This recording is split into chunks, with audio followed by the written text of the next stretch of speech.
President Emerson Mnangagwa vaisvika panguva yakaoma nekuda kwenyaya yevanhu vakaenda kuFrance. Hazvina kumira zvakanaka kusangana zvekare kwatiri kuita paClean TV. Nhasi ndadzoka ndine nyaya panapa ndiri kuona iri kutaurwa naPresident Emerson Mnangagwa vari kuti I am immensely proud of our talented athlete representing Zimbabwe at the 2024 Paris Summer Olympics. Let us all rally behind patanga kutaurwa mazita evanhu vacho vese vanga vari vakaenda ikoko vari 7. Asi nyaya iri kuitika panapa ndeyekuti vanhu vari kuzotanga kukomenda vachipindura zvinhu zvakasiyana siyana vari kuti are you not proud of the 67 officials too? Ava vari kutaurwa ndo vanhu vakaperekedza vachinzi vakaenda nekuti apa patsamba yavo vanga vanyora kana kuti mashoko avo vanga vanyora vari kuti vari proud of 7 maathletes ava vakaenda kunomirira Zimbabwe. So ndo pari kuzonzi pakawedzerwa vamwe 67. Ndo pari kunzi are you not proud of them? Vamwewo vari kuti why you send 67 officials whilst there are no paracetamol in hospital? The budget for those officials would have built a state of art clinic in Chiendambuya. Ndo mashoko ari kutaurwawo nemumwewo panapa vamwe vari kuti kindly share the names of the politician in the entrance too and their roles in the Olympics. Mumwewo ari kuti how do you send 67 officials pavanhu 7? Zvimwe zvacho munotishoresa. Mumwewo ari kuti they are probably not gonna get anything in terms of monetary assistance, but your deputy is flying on 11,000 per hour aircraft. Mumwewo ari kuti wishing Olympic team and all gold. Mumwe ari kuti we are to dig deeper. Most of these athletes probably funded themselves to go to the Olympics. All our government knows is to claim the athletes, but chimurenga mavatira apana. 7 athletes and 67 ministers. Pakaipa. Mumwe ari kuti come 2028 you will be saying jobs. Yet now nothing is being done to improve the lives of the young generation. A country of 15 million sending only 7 athletes, nyarai many future destroyed. I think the more 67 delegates you send enough to rally behind them. Isusu we are busy relying on that timber and the 79. Mwari kuti maparadza nyika 7 athletes 67 officials muri vadofo. Mwari kuti 7 athletes 67 officials mukawana nguva mukwane. Mwari kuti you forgot to mention Rebara the athletes. Mwari kuti and you sent 67 Zanu to just go a piece of loot. Mwari kuti sorry praise, none of these athletes has potential to make it past the first round. How do we expect them to succeed when nothing is happening in terms of sport in the societies we live? Sports start with recreation spaces, reservation in our societies everywhere. Angova stands. And the 67 other officials mwarukuti vanoenda nevamwe kuma Olympics vamwe asi chabuda hapana. Mwarukuti what else are you proud of? Mwarukuti mukuru uyo mambomuonawo here.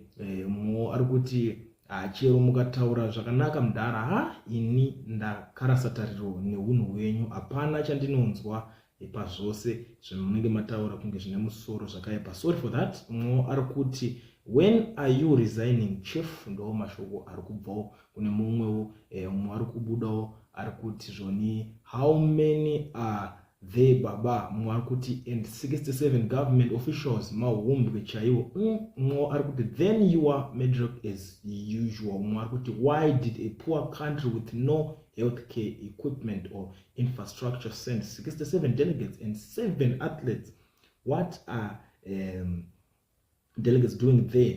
No other countries has sent many people. Wouldn't all that money spent be better used on social issues or healthcare? Mixed up priorities sent. only 7. Why did you send 67 officials wasting taxpayers' money for nothing? The mother and the young one were arrested for celebrating youth event and not submitting Dodge tender. Whoa, like weakness of vibe. Now makunyebera kuwanda neku-celebrate our Olympics. Gatimbo celebrate avo kana zvichi-celebratika. Why did you send the whole cabinet, yet only 7 athletes you are paying? You are playing on a job, my friend. 67 officials. Are you sure what is Chiwenga doing there? That one kupusa cheteha. How many politicians are there and at the Olympic? Donzamsoro's son is not talented, don't lie. But makatumira vanhu vakawanda kudari kama athletes acho. Can they rally around them? Musa zoitirwe wait musilence. Which format and the order did you use to call out, write down the athletes' names? I saw what you did there. Ndopa ununzwa Nick achiti in manje tuzira zvipi mwewo arikuti thank you your excellence. Mwarikuti ausikunyarere manje nai mdara. Mwarikuti retire mdara. Mwarikuti go team zim. Mwarikuti how are a great father of a nation. Mwarikuti largest delegation of officials at the games. Seriously, Mwarikuti, we are solid behind you and our athletes. Mwarikuti George tweeted this. Mwarikuti 67 officials ndechi nai makuruwani.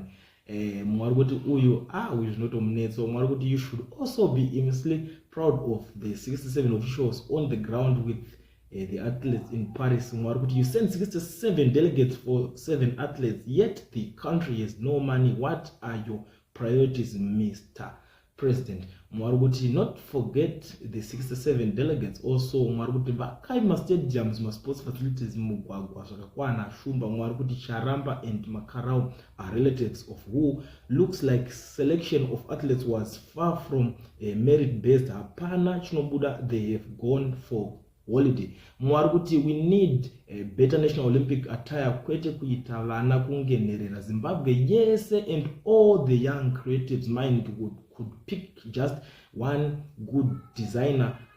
Mapana na tenders na madofo as NPF makanganwa kuti ndezve nyika yeZimbabwe. Pathetic. Mwarikuti dzimwe nguva dzinonodyiwa ikoko. Mwarikuti great news indeed. Can we have a schedule where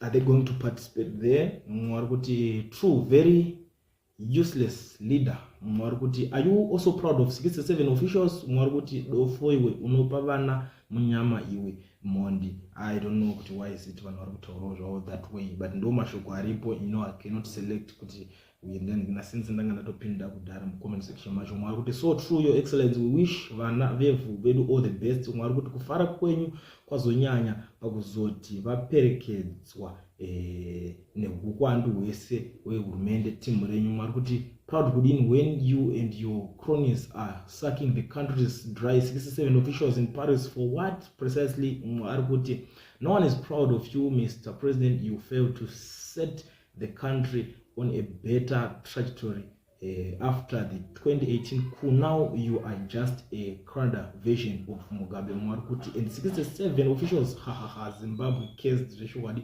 hapana chinonobuda. Mwarikuti you need to retire now. The NPF of Patriot is done irreparable damage to Zimbabwe. Mashoko arikubva kune vanhu vakawanda vari kukomenda on nyaya iyoyo. Vanhu vakawanda havana kufara, havana kubatwa nazvo zvakanaka. But I don't know kuti emimo makada kuita so nyaya iyi munoiona sei, nekuti iko zvinezvi ndo payava, iko zvinezvi ndo zvakutaurika zvinezvi. Mukuru angabudisawo nyaya achiedza kuda kutaurawo mufaro wake, zvinhu zviri kumufadza about kuenda kwakaita vanhu. But vanhu vacho manje vemuZimbabwe havasi kutofara nekuenda kwakaita vanhu, nekuti varitaura kuti imari yenyika iri kutambiswa, iri kuyamwiwa, iri kunodyiwa ikoko. Ndo nyaya yanga iri kunetsa panapa muri yeZimbabwe. But I don't know kuti imimi munoionawo sei, but ininiwo pano ndo nyaya ndangoina ndakakubatirai.